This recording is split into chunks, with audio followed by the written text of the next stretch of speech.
sardana és la dansa més vella de totes les danses que es fan i es desfan. Dies de ser lliure, lliure d'on seràs, com les orenetes.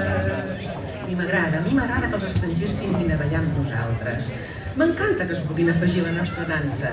Així s'adonaran que les panderetes no són nostres, com tampoc no ho són els toros ni les sevillanes. No, nosaltres tenim sardanes.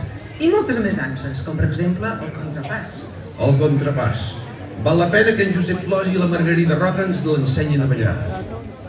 Com ho han fet amb altres generacions, la mateixa dels teus pares o bé la mateixa de les meves germanes.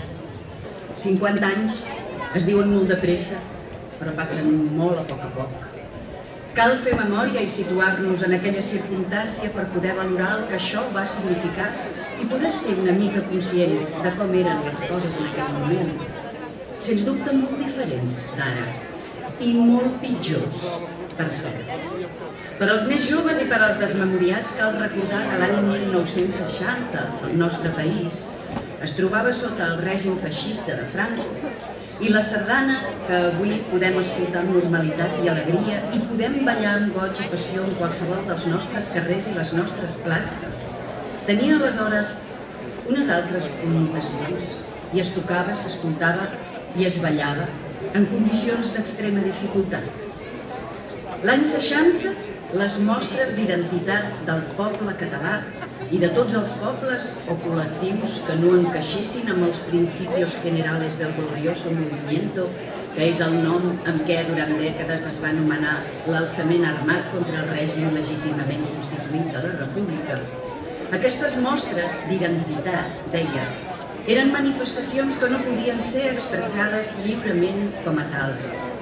La ballada o l'audició de sardanes en públic podia estar en qualsevol moment censurada, prohibida i fins i tot perseguida. Ignoro quines devien ser les habilitats i els arguments que van fer servir en aquells moments tan complicats els homes i les dones que van aconseguir engegar aquest concepte del pubillatge, que implica i responsabilitza tota una vila en el sosteniment, la defensa, la promoció, l'enriquiment i la pràctica de la nostra dansa. Primer de tot vull donar les gràcies a les persones que han fet el missatge al món sardanista des d'aquí d'Escala i a David i Penyes, que ha fet el missatge al món sardanista del 59. Han estat molt emotius. Reunida la Junta de la Federació Sardanista i de l'Obra del Ballet Popular han decidit per majoria que la propera ciutat pollera de la sardana, que agafarà el relleu de l'Escala, sigui una població de l'Alt Urgell. Organyà!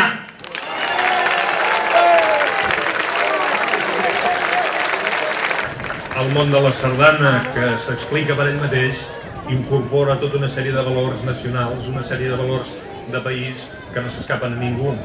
I és per això que només a partir d'aquestes iniciatives que ells han tingut ens hi hem afegit tots de manera tan entusiasta. En Josep Maria Simón ha fet d'aquí, per mi, ha expressat molt bé el que som els escalencs.